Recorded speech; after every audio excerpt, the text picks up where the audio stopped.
Hello everyone. So today in the second lecture of solid state, we will go with the classification of crystalline solid. कल हमने पढ़ा था classification of solid state, आज हम पढ़ने वाले हैं क्लासिफिकेशन ऑफ क्रिस्टलाइन सॉलिड. ध्यान दें, वो सॉलिड्स था, ये क्रिस्टलाइन सॉलिड है. So they are further divided into 4 categories. First category क्या है? Molecular crystalline solid, ionic crystalline solid, metallic crystalline solid, covalent और नेटवर्क क्रिस्टलाइन सॉलिड. क्या होते हैं वन बाय वन डिस्कस करेंगे. सबसे पहले मोलिकुलर क्रिस्टलाइन सॉलिड्स क्या होते हैं? मोलिकुलर क्रिस्टलाइन सॉलिड्स आर दो सॉलिड्स इन विच सीपी याद होगा सभी को, कल भी मैंने बताया था. CP means constituent particle. CP means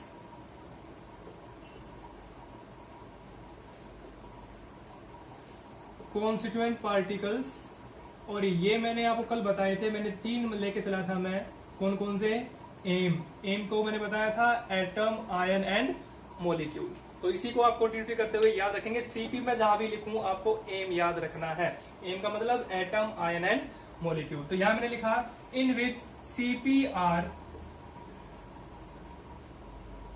molecules. CP are molecule means दो सॉलिड्स जिनके अंदर कॉन्स्टिट्यूएंट पार्टिकल्स क्या हों, मोलिक्यूल्स हों, वो क्या कहलाएंगे? Molecular solid. बिल्कुल सिंपल डेफिनेशन सभी की कंटिन्यूटी में रिलेट करते हुए. नेक्स्ट आपकी है आयनिक. आयनिक सॉलिड क्या होते हैं? Same in which CPR molecular means ये वर्ड चेंज होना है, बाकी और कोई चेंज नहीं होने वाला है. जैसे कि मैंने लिखा है यहां आयनिक सॉलिड्स इन विच सीपीआर क्या? आयंस. आयंस कौन से? आपके 2 आयंस होते हैं. कौन कौन से होते हैं सभी को पता होगा. One is cation, other is anion. तो डेफिनेशन क्या बन गई? डेफिनेशन बन गई ionic molecular solid, ionic crystalline solid की in which constituent particles are ions. Ions में भी anion and cation. Okay. Metallic solids वो क्या होते हैं? In which CP are M plus and C of free electrons. ये चीज आपको ध्यान रखनी है कि जब भी आप मेटेलिक क्रिस्टलाइन सॉलिड की बात करोगे उसके अंदर क्या क्या होना चाहिए? M plus ions. M plus means metal ion, और आपको पता है मेटल के चार्ज पॉजिटिव होते हैं, तो metal positive ions. And second one is C of free electrons, मतलब बहुत सारे फ्री इलेक्ट्रॉन्स होने चाहिए. इसको मैं एक फिगर की हेल्प से आपको समझाना चाहूंगा. फिगर में क्या है? जैसे कि मैंने लिया कि मेरे पास कोई मेटल आइटम है, मैंने उसका एक पीस लिया, उसके अंदर सभी को पता है क्या क्या होता है? मेटल्स होंगे, वेल अरेंज्ड होंगे. ये आपका M प्लस, ये आपका M प्लस, ये आपका M प्लस, ये भी M प्लस, ये भी M प्लस और ये भी M प्लस. ये M प्लस कब बना होगा? जब इसने क्या रिलीज किए होंगे? इलेक्ट्रॉन्स. तो वो इलेक्ट्रॉन्स मैं यहां लिख रहा हूं. सो क्या क्या आ गया इसके अंदर? इसके अंदर आ गया M प्लस और फ्री इलेक्ट्रॉन. और ये मैंने कहा इन which CPR M plus and C means समुद्र, मीन्स बहुत सारे क्या हुआ? Free electrons. So that is the definition of metallic crystalline solid. The next one is covalent और नेटवर्क सॉलिड. इसके अंदर क्या होगा? इन which CPR non metals. Constituent particles क्या होंगे? Non metals. ठीक है. नॉन मेटल्स में आपको सभी को पता है कि नॉन मेटल्स आपके पास कितने हैं. तो राइट हैंड साइड जो पी ब्लॉक के अंदर मैक्सिमम क्या है आपके पास? नॉन मेटल्स है. तो नॉन मेटल्स क्या बनाते हैं? कोवलेंट और नेटवर्क सॉलिड. ठीक है. एक बार रिकैप कर देता हूं. मोलिकुलर सॉलिड्स वो होंगे जहां सीपी क्या होंगे? मॉलिक्यूल्स. आयनिक वो होंगे जहां सीपी क्या होंगे?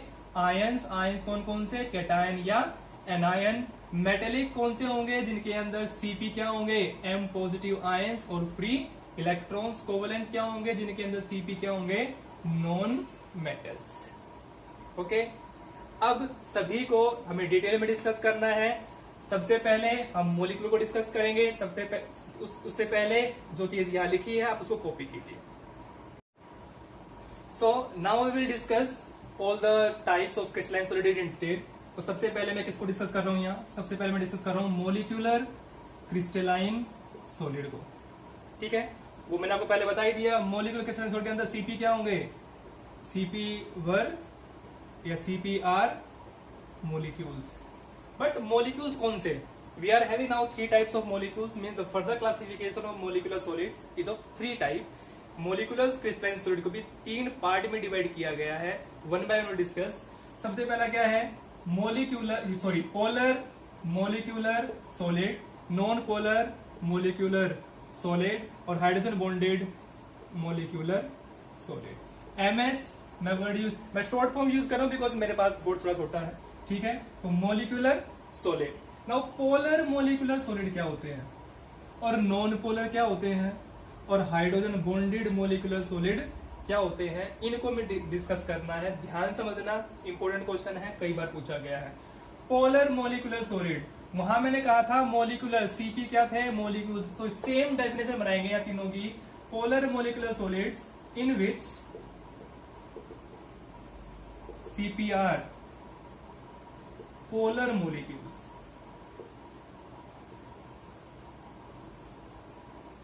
non-polar in which CPR non-polar molecules।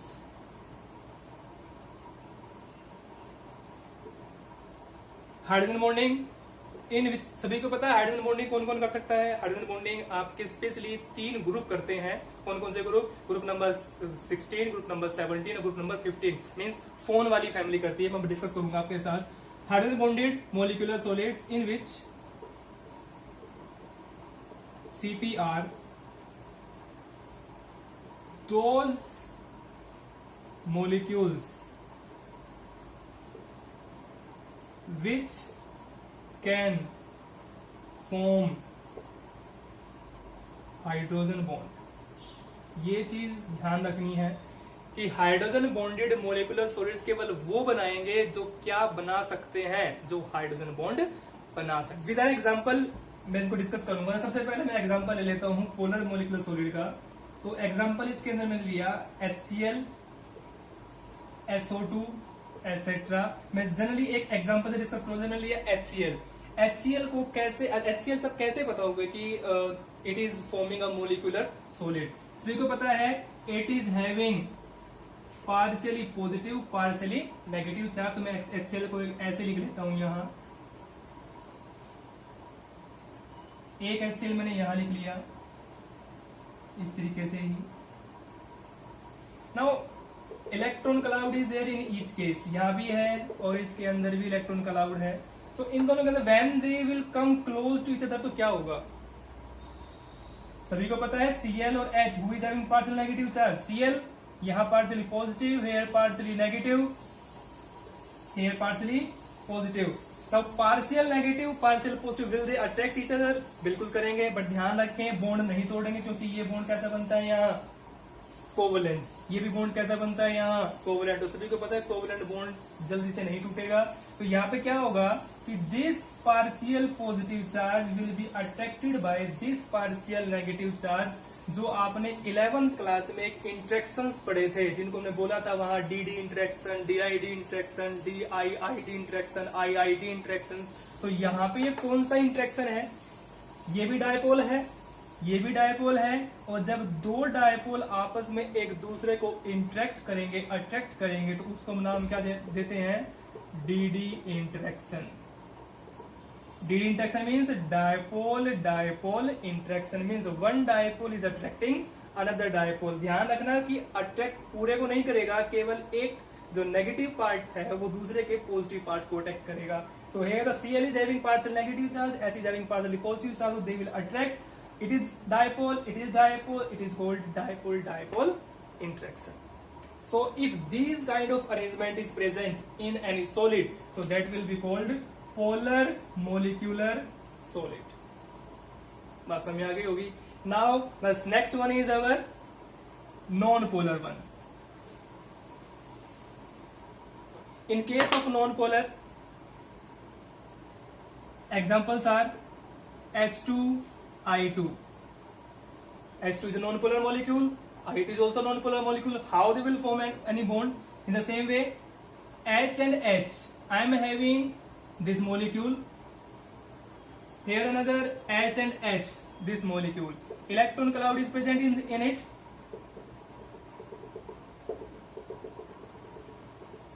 Now, if it is one, if it is single, it is not having any here positive and negative.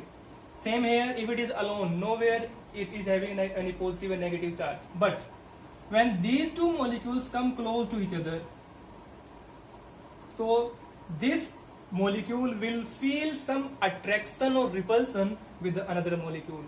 Repulsion भी हो सकता है, अट्रैक्शन भी हो सकता है, वो डिपेंड करता है कि वो किस पार्ट से टकराया है. जैसे ही ये मोलिक्यूल इसके नजदीक जाएगा तो इसके अंदर अगर ये यहाँ पार्शियली नेगेटिव है तो ये यहाँ पार्शियली कैसा हो जाएगा, पॉजिटिव. और अगर ये यहाँ पार्शियली पॉजिटिव चार्ज बनाता है तो ये पार्शियली कैसा हो जाएगा, नेगेटिव. बट ध्यान देना, these negative, these positive means this partial negative, partial positive charge will arise only when they will come close to each other. अगर एक दूसरे के नजदीक आएंगे तो ही ऐसा होगा, अदरवाइज नहीं होगा. कि सभी को पता है H2 is a gas, तो वो नेचर में फ्री फॉर्म में घूमती है. ठीक है, I2 भी फ्री फॉर्म में घूमता है. तो ये तब ही आपस में चार्ज जनरेट करेंगे, तभी अट्रैक्शन शो बनेंगे when they will come close to each other. तो ठीक है, तो जैसे ये दोनों नजदीक आएंगे, दोनों के बीच में क्या होगा, एक अट्रैक्शन होगा. और इस अट्रैक्शन को भी, इस इंट्रैक्शन को भी हमने पढ़ा है 11th क्लास में, जिसको मैंने नाम दिया है लंडन फोर्सेस या फिर डिस्पर्जन फोर्सेस. याद होगा, 11th क्लास में हमने पढ़ा था लंडन फोर्सेस और dispersion forces. The force of attraction between two non-polar molecules is called London forces, is called force dispersion forces.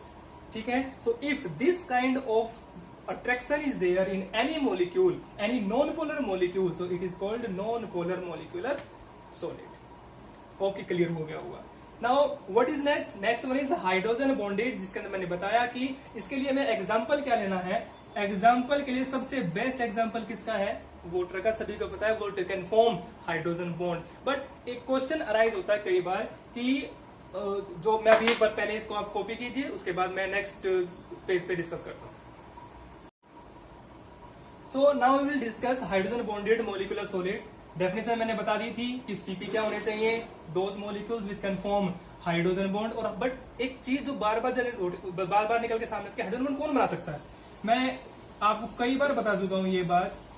Hydrogen bond कौन बना सकता है, फोन, मोबाइल फोन नहीं. ये फोन कौन सा है, फ्लोरीन, ऑक्सीजन और नाइट्रोजन वाला. मींस ये जिस ग्रुप में प्रेजेंट है, कौन कौन सा ग्रुप है, ये आपका ग्रुप कौन सा होता है, ये 15, ये 16 और ये 17 ग्रुप. तो ये ग्रुप नाइट्रोजन फैमिली हो गई, ऑक्सीजन फैमिली हो गई, फ्लोरीन फैमिली हो गई.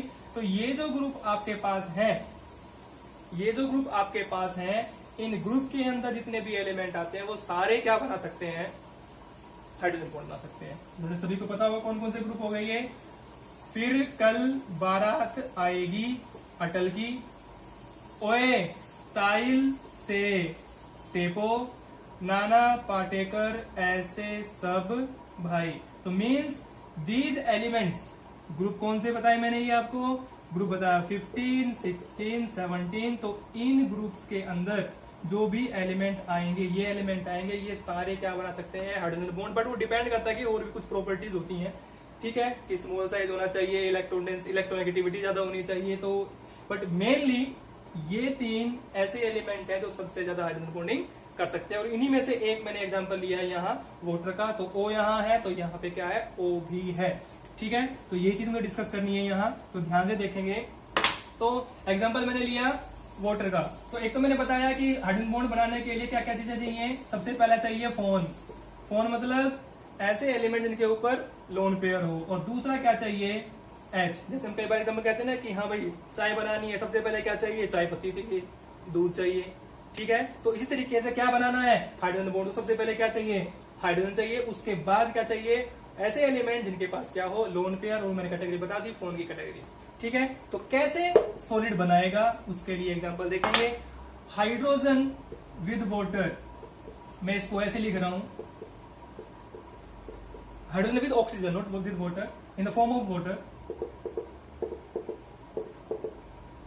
ये मैं इसके लोन पेयर लगाए यहां. सभी को पता है H and O, who is having more electronegativity, oxygen. तो partially negative charge. H is having partially positive charge. Here also partially negative charge, partially positive charge, partially negative, partially positive. Here also partially positive, partially positive, और ये positive. Now the same thing. It's a water molecule, second water molecule, third water molecule. What will happen when they come close to each other? क्या होगा जब नजदीक आएंगे?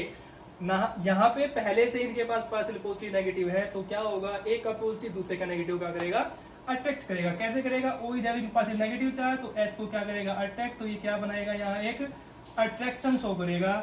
ये इसके साथ एक अट्रैक्शन शो करेगा, ये किसी और के साथ अट्रैक्शन शो करेगा, ये किसी और के साथ अट्रैक्शन शो करेगा, और इसी अट्रैक्शन को नाम क्या दिया गया है, हाइड्रोजन बॉन्ड. क्या नाम दिया गया है, हाइड्रोजन बॉन्ड. और जब ये हाइड्रोजन बॉन्ड बहुत ज्यादा हो जाएं तो they will come very close to each other, so it will convert into solid. तो कैसे एग्जांपल है, सभी बताया मैंने. वाटर, वाटर क्या बनाता है, क्या आइस नहीं बनाता, और आइस क्या होती है, सॉलिड. आइस कब बनी होगी, जब हाइड्रोजन बॉन्ड ज्यादा बने होंगे, हाइड्रोजन बॉन्ड स्ट्रॉन्ग बने होंगे, हाइड्रोजन बॉन्ड मैक्सिमम बने होंगे. तो इसीलिए हाइड्रोजन बॉन्ड से भी क्या बना सकते हैं, हम सॉलिड बना सकते हैं. तो वो हाइड्रोजन बॉन्ड से जो सॉलिड बनता है, एग्जांपल मैंने दिया आइस का, so water can convert into ice in the form of solid by forming hydrogen bond. So एक ऐसा सॉलिड जो किससे बना हो, हाइड्रोजन बॉन्ड से बना हो, उसको भी हम क्या कहते हैं, मॉलिक्यूलर सॉलिड. ठीक है, ये आपकी बात हो गई पोलर, नॉन पोलर और मोलिकुलर सॉलिड की. बट और भी कुछ प्रॉपर्टीज हैं इनकी, वो मैं डिस्कस करूंगा अभी. तब तक के लिए just copy it. So there are some more points related to polar molecular solid, non polar और हाइड्रोजन बॉन्डेड. डेफिनेशन मैंने बता दी, विद एन एग्जांपल मैंने बता दिया. Now some more points are there. तो जब भी आप डिफरेंस लिखें या इनके बीच में कोई डिफरेंस है, तो आप इनको चीज को नोट कर सकते हैं. तो पहले पॉइंट में मैंने इसकी डेफिनेशन लिख दी थी, यहां इसकी भी डेफिनेशन आ जाएगी, इसकी भी डेफिनेशन आ जाएगी. सेकंड पॉइंट के अंदर क्या हम क्या करेंगे, ये molecule they are soft in nature. क्या होते हैं, सॉफ्ट होते हैं. ये मॉलिक्यूल भी कैसे होते हैं, सॉफ्ट होते हैं. बट ये मॉलिक्यूल कैसे होते हैं, हार्ड. एग्जाम्पल में थोड़ी पहले डिस्कस किया था आइस का. क्या आइस सॉफ्ट होती है कि हार्ड होती है, ice cubes are very hard. Hard क्यों होता है, बिकॉज हाइड्रोजन बॉन्डिंग ज्यादा हो जाती है. तो ये आपका सेकंड पॉइंट आप इसके अंदर इंक्लूड कर सकते हो. एक जो प्रॉपर्टी है, थर्ड पॉइंट जो इनके अंदर बहुत ही कॉमन है, वो क्या, कि जो मोलिक्यूलर क्रिस्टलाइन सॉलिड होते हैं, या जो पोलर, नॉन पोलर और हाइड्रोजन बॉन्डेड सॉलिड होते हैं, they are insulator when they are in pure form. ठीक है, ये क्या होते हैं, इंसुलेटर. ये भी क्या होते हैं, इंसुलेटर. ये भी क्या होते हैं, इंसुलेटर. ठीक है. So polar, non polar, hydrogen bonded molecular solids, they are insulators. मतलब they can't conduct electricity through it, मतलब ये इलेक्ट्रिसिटी पास आउट नहीं कर सकते. ठीक है. अब अगर ये इंसुलेटर होते हैं, तो एक पॉइंट और है इनके अंदर, वो क्या, मेल्टिंग पॉइंट. इसका मेल्टिंग पॉइंट क्या होता है, पोलर मोलिक्यूल्स का जो मेल्टिंग पॉइंट होता है, वो होता है वेरी लो. ठीक है. तो polar molecules are having very low melting point. इसका वेरी लो है, तो इसका क्या हो जाएगा, लो मेल्टिंग पॉइंट. बट इसका क्या हो जाएगा, हाई मेल्टिंग पॉइंट, क्योंकि मैंने बताया ये हार्डेस्ट सॉलिड बनते हैं, तो मेल्टिंग पॉइंट भी क्या हो जाएगा, हाई. मतलब लो एमपी, और यहां पे आ जाएगा हाई एमपी. और फिफ्थ पॉइंट में आप इनके क्या लिख सकते हो, एग्जाम्पल. वो मैंने तुम्हें थोड़ी देर पहले लिखवाए थे, तो यहां भी आप इनके एग्जाम्पल लिख सकते हो फिफ्थ पॉइंट के अंदर.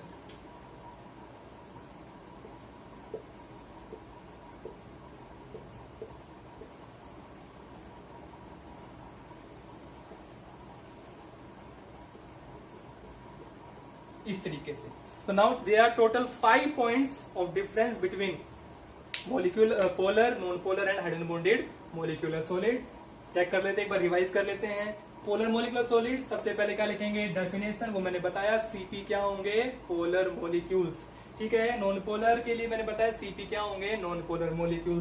सीपी क्या होंगे, ऐसे एटम होंगे जिनके अंदर हाइड्रोजन हो और क्या बना सकते हो, हाइड्रोजन बॉन्ड। दूसरा, they are soft in nature, they are also soft but they are hard in nature. Third point, they all these three are insulators. Fourth point, melting point very low, melting point low means थोड़ा सा ज्यादा होगा और इसका melting point बहुत ज्यादा होगा।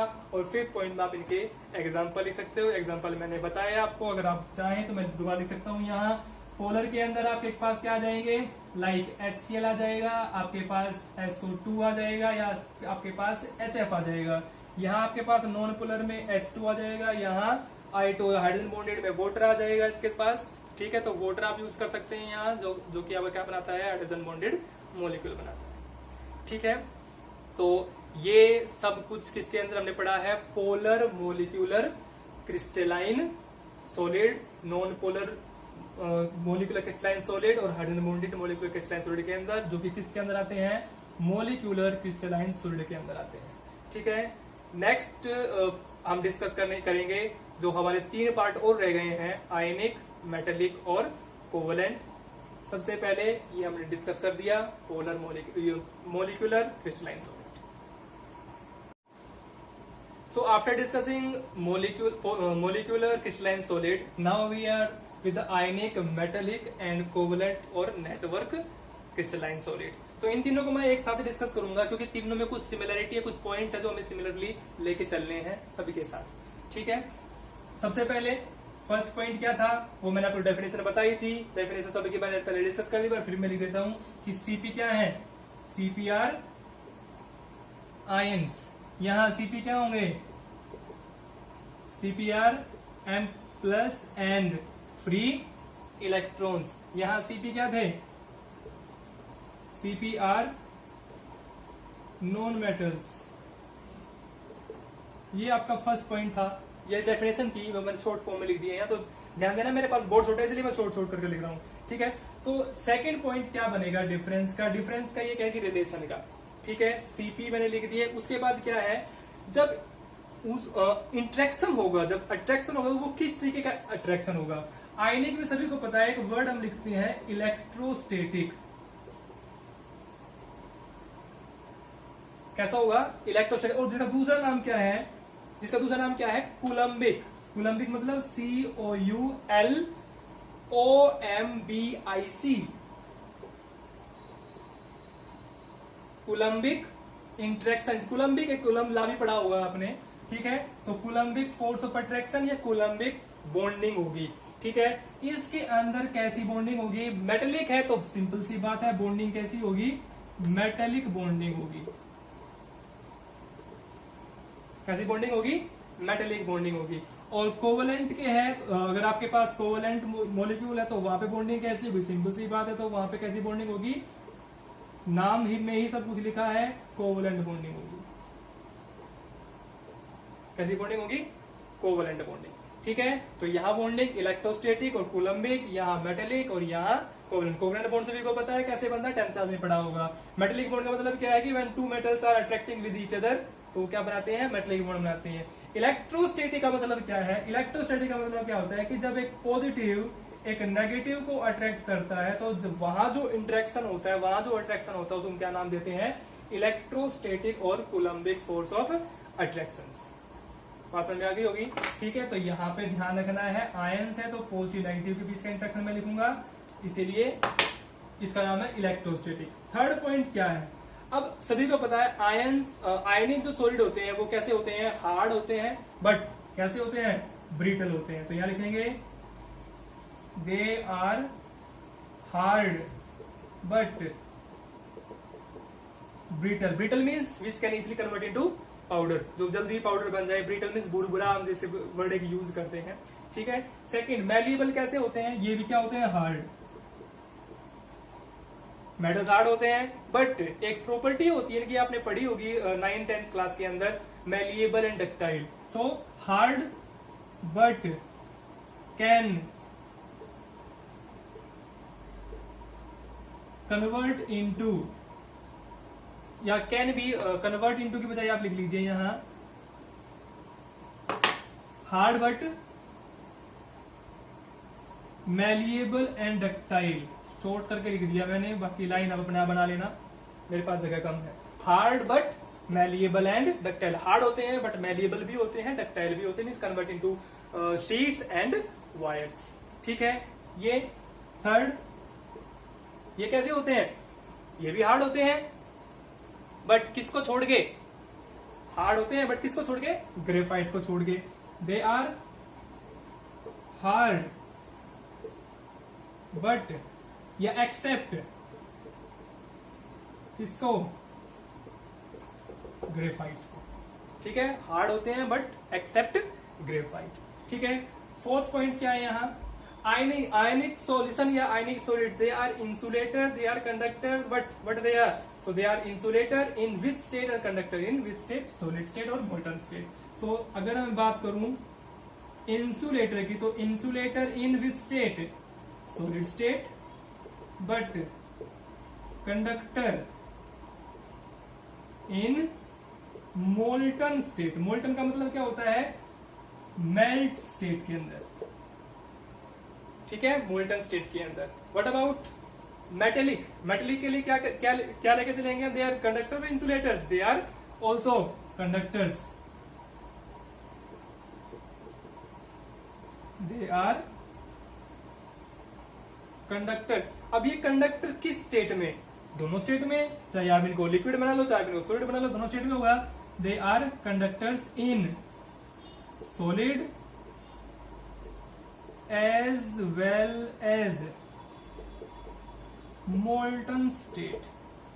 ठीक है, दोनों ही स्टेट के अंदर क्या होंगे? ये आपके कंडक्टर्स होंगे। But what about last one? They are insulators except, एक एग्जाम्पल में थोड़ी देर पहले भी लिखा था, एक्सेप्ट क्या? ग्रेफाइट। इंसुलेटर्स एक्सेप्ट ग्रेफाइट, क्योंकि ग्रेफाइट क्या होता है? ग्रेफाइट आपका कंडक्टर होता है। ठीक है, फिफ्थ पॉइंट ऑफ डिफरेंस है आयनिक सॉलिड्स, इनका मेल्टिंग पॉइंट हाई होगा कि लो होगा? जब मैंने पहले लिखा कि दे आर हार्ड, हार्ड है तो मेल्टिंग पॉइंट भी क्या होगा? ज्यादा होगा, तो हाई एमपी, मेल्टिंग पॉइंट क्या होगा? हाई होगा। ठीक है, मेटलिक का क्या होगा? ये हार्ड होते हैं बट मैलिएबल डक्टाइल भी होते हैं, तो इनका फेयरली हाई एमपी, मतलब जो मेल्टिंग पॉइंट होगा वो फेयरली हाई होगा। But what about this one? They are hard होते हैं, केमिकल बॉन्डिंग होती है, तो इसके अंदर क्या होगा? Very high melting point. ठीक है, और लास्ट पॉइंट हम लिख सकते हैं यहाँ, सिक्स पॉइंट इसका एग्जाम्पल का। तो एग्जाम्पल के लिए आयनिक सॉलिड के एग्जाम्पल सभी को पता होगा, जो भी आपके आयनिक सॉलिड होते हैं, लाइक NaCl हो गया, KCl हो गया, ZnS हो गया, बहुत सारे हैं आयनिक सॉलिड आपको पता होंगे। मेटलिक सॉलिड के लिए जितने भी मेटल्स हैं, किसी का भी एग्जाम्पल लिख दीजिए यहाँ। तो ये आपने यहाँ लिख दिया Cu लिख दिया, Fe लिख दिया, Ag लिख दिया, Au लिख दिया, एटसेट्रा। ठीक है, लास्ट में क्या बचा आपके पास? आपके पास बचा कोवेलेंट और नेटवर्क सॉलिड। इसके लिए आप क्या कर सकते हो? इसके लिए आपके पास कार्बन और कार्बन के किस फॉर्म में? डायमंड की फॉर्म में आप लिख सकते हो। तो सिंपली मैं डायमंड लिख देता हूँ यहाँ, डायमंड हो गया, SiC हो गया आपका, SiO2 हो गया आपका। ठीक है, तो ये सारे एग्जांपल किसके हैं? आपके SiC है, ये ध्यान रखना, SiC सिलिकॉन कार्बाइड। ठीक है, तो और भी वो एग्जांपल है। ठीक है, ये आप लिख सकते हैं। ठीक है, so these are the different points between ionic, metallic और कोवेलेंट और नेटवर्क सॉलिड को, तीनों को आप डिफ्रेंशिएट कर सकते हैं ऐसे करके। तो मैंने एक बार रिवाइज करवा देता हूं आपको। तो रिवीजन के लिए यहाँ Cp क्या है? आयंस है। यहाँ Cp क्या है? Metal ions. और फ्री इलेक्ट्रॉन्स है, यहाँ Cp क्या होंगे? Non metals. बॉन्डिंग कैसी होगी? Electrostatic coulombic. यहाँ बॉन्डिंग कैसी होगी? मेटेलिक। यहाँ बॉन्डिंग कैसी होगी? कोवेलेंट। ये भी कैसे हैं? हार्ड। ये भी कैसे हैं? हार्ड। ये भी कैसे हैं? हार्ड। बट ध्यान रखना, हार्ड बट ब्रिटल। ये हार्ड है, मैलिएबल है, साथ में डक्टाइल है। यहाँ किसको छोड़कर? ग्रेफाइट को छोड़कर। यहाँ ध्यान रखना, ग्रेफाइट के बारे में बहुत सी चीजें नहीं है, वो आपको नेक्स्ट अभी डिस्कस करूंगा कि ग्रेफाइट के बारे में और क्या क्या चीजें एक्स्ट्रा हैं। ये इंसुलेटर होते हैं सॉलिड स्टेट में, बट कंडक्टर होते हैं मोल्टन स्टेट में। ये कंडक्टर होते हैं सॉलिड स्टेट में भी और मोल्टन स्टेट में भी। ये इंसुलेटर होते हैं किसको छोड़ के? ग्रेफाइट को छोड़ के। इनका मेल्टिंग पॉइंट क्या होता है? हाई। इनका मेल्टिंग पॉइंट क्या होता है? Fairly high. इनका मेल्टिंग पॉइंट क्या होता है? Very high. और ये लास्ट में क्या दिखे गए हैं? इनके examples. So that is about the difference between या आपका जो भी मोलिकुलर सॉलिड्स के पार्ट्स थे, क्रिस्टल सॉलिड के पार्ट्स थे, तो ये सारी चीजें आपकी यहाँ है, डिफरेंस इनके बीच में ये है। तब तक के लिए कॉपी कीजिए। There are some properties regarding graphite, जैसे मैं तो भी थोड़ी देर पहले आपको बताया था डिफरेंस जब हम कर रहे थे आयनिक के मेटेलिक के कोवेलेंट के, तो वहां पे ग्रेफाइट बार बार में एक्सेप्ट ग्रेफाइट आ रहा था। तो एक्सेप्ट ग्रेफाइट, तो ग्रेफाइट की ऐसी क्या प्रॉपर्टीज हैं जिसके कारण वो उसकी कैटेगरी में नहीं आता है। तो एक क्वेश्चन है जो बड़ा ही इंपॉर्टेंट क्वेश्चन है, जो कई बार बोर्ड एग्जाम में पूछा गया है कि why the graphite is a good conductor of electricity. तो ग्रेफाइट को एक गुड कंडक्टर क्यों बोला जाता है? एक गुड कंडक्टर होता है ये, और एक प्रॉपर्टी है इसको सॉलिड ल्यूब्रिकेंट ही बोला जाता है।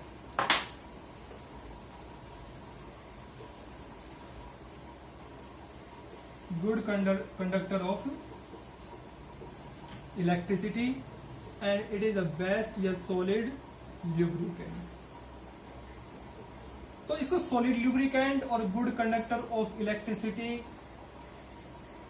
कहा जाता है। क्यों कहा जाता है, क्या रीजन है? ऐसा है तो कार्बन, डायमंड भी कार्बन है, ग्रेफाइट भी कार्बन है, तो ग्रेफाइट के अंदर एक ऐसा क्या है कि जिसके कारण इसको सॉलिड ल्यूब्रिकेंट के तौर पे यूज करते हैं और इसको एज अ कंडक्टर हम यूज करते हैं।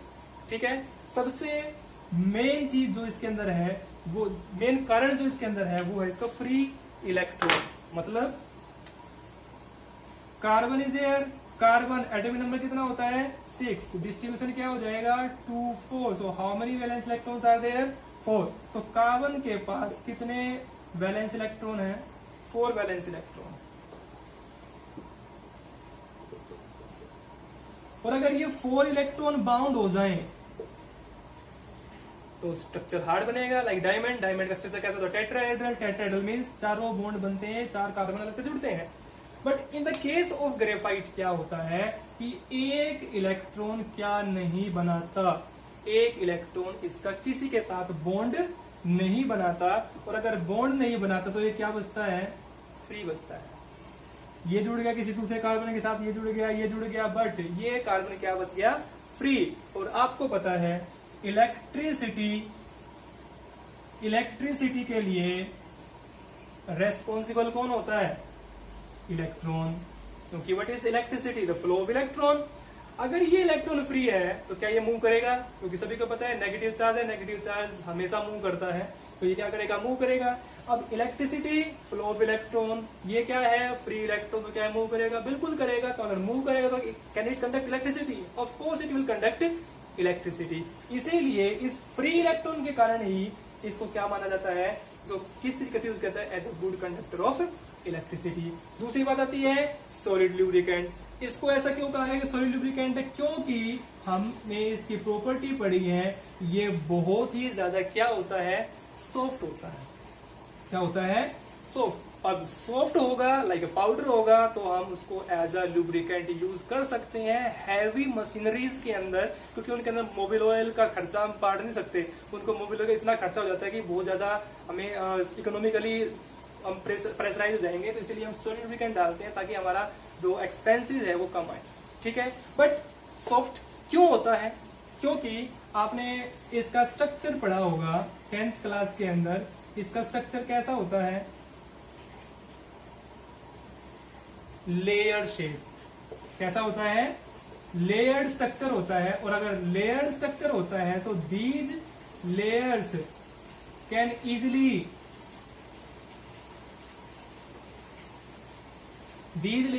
Break out. आपने देखा होगा पेंसिल से हम लिखते हैं, जब पेंसिल से लिखा क्यों जाता है, पेंसिल से इसलिए लिखा जाता है क्योंकि जब हम पेंसिल से लिखते हैं तो उसकी लेयर्स आपस में टूटती रहती हैं, और जब लेयर्स टूटती रहती हैं तो वो अपने निशान छोड़ती रहती है पीछे, जिसके कारण आपके जो पेंसिल से जहां भी आप लिखते हो उसमें मार्क पड़ जाते हैं। तो इसीलिए पेंसिल से लिखा जाता है। तो ये दो प्रॉपर्टी है जो बहुत ही इंपॉर्टेंट है किसकी, ग्रेफाइट की। Good conductor of electricity, solid lubricant. Solid lubricant किसके कारण, सॉफ्ट होता है। सॉफ्ट क्यों होता है, क्योंकि लेयर स्ट्रक्चर होता है, जब भी हम लिखते हैं तो बीच में से टूट जाती हैं। गुड कंडक्टर क्यों है, क्योंकि कार्बन के पास एक फ्री इलेक्ट्रॉन बचता है और इलेक्ट्रॉन फ्री है, तो फ्लो ऑफ इलेक्ट्रॉन क्या कहलाती है, इलेक्ट्रिसिटी। ठीक है, so that is all about the properties of graphite.